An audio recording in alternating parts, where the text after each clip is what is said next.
Shalom Bapak Ibu Saudara yang diberkati Tuhan. Kebenaran kita hari ini 23 September 2025 berjudul Iblis Terancam. Jika kita masih menikmati tontonan-tontonan tertentu yang dianggap wajar, kita perlu waspada karena iblis bekerja dengan sangat cerdik melalui berbagai celah. Banyak hal yang ditawarkan oleh dunia adalah distraksi yang merusak, yang secara halus namun konsisten menggerus kemurnian iman kita tanpa kita sadari. Namun kalau kita memiliki persekutuan dan perjumpaan dengan Tuhan, makin hari kita akan semakin peka melihat gerakan manuver kuasa kegelapan itu. Kita harus berani merenungkan seandainya Yesus hidup di zaman ini. Apa yang akan dia lakukan? Pertanyaan ini bukanlah pertanyaan sederhana, melainkan pertanyaan yang membuka pintu bagi bimbingan Roh Kudus.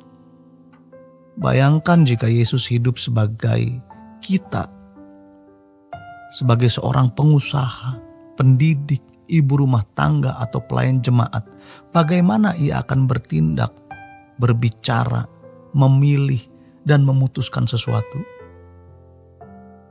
Iblis tidak merasa terancam oleh orang Kristen yang hidup wajar-wajar saja.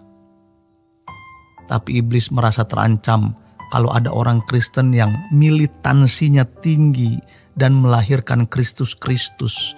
Artinya orang-orang yang bisa berkata, hidupku bukan aku lagi, tapi Kristus yang hidup di dalam aku. Sudah terlalu lama banyak orang Kristen hidup dalam kompromi. Mereka tidak memiliki positioning yang jelas menurut standar kerajaan Allah. Kita harus memahami seperti apa standar kerajaan Allah itu. Dan itu dimulai dari kehidupan sehari-hari, menit demi menit. Dengan terus bersedia naik ke atas mezbah, dikorbankan demi kemuliaan Allah. Seperti biji gandum yang jatuh ke tanah dan mati agar bisa menghasilkan buah. Demikianlah kita harus rela untuk selalu berubah dan diperbaharui. Ingat, kita dikepung oleh kuasa kegelapan. Iblis bukan makhluk yang bodoh. Ia memiliki pengalaman ribuan tahun dalam menggoda manusia. Ia mengenal kelemahan dan luka batin kita, mengenali masa lalu dan titik lemah yang kita miliki. Tanpa pertolongan Tuhan kita tidak akan sanggup bertahan. Karena itu bayangkanlah diri kita menjadi orang saleh, seperti atlet yang membayangkan dirinya di podium juara, atau musisi yang membayangkan mengalunkan melodi indah, membayangkan kita hidup sebagai orang kudus Tuhan yang keharuman hidupnya dirasakan oleh orang-orang di sekitarnya. Imajinasikanlah hidup yang serupa dengan Kristus. Tanpa cacat dan cela, penuh kasih dan kebenaran, yang menyenangkan hati Bapa dan mendatangkan sukacita bagi sorga. Di tengah gempuran dunia yang mencemari pikiran, membentuk kebiasaan buruk dan membangun sistem nilai yang bertentangan dengan kerajaan Allah, kita memilih untuk mengasingkan diri dari dunia.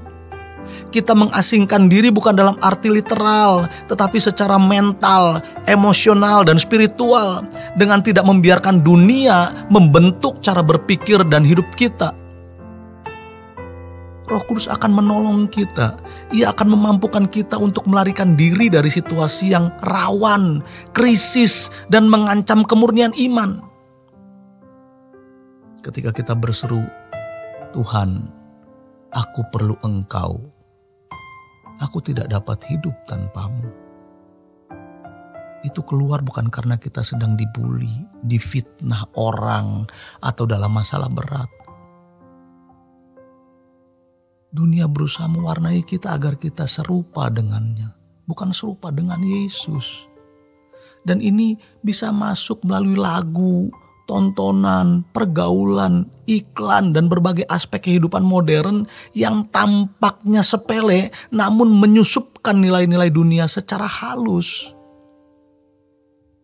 Namun kita memilih menjadi orang saleh, menjadi kesenangan Allah, menjadi saluran berkat bagi sesama, dan mendatangkan senyum di wajah Bapa.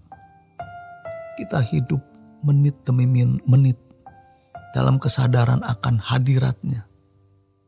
Dan ketika saatnya tiba, kita dipanggil pulang. Malaikat akan menjemput kita untuk dibawa ke rumah Bapa. Maka mulailah dari sekarang. Demikian kebenaran kita hari ini. Selamat berjuang untuk tidak serupa dengan dunia ini. Tuhan Yesus memberkati. Sola Gracia.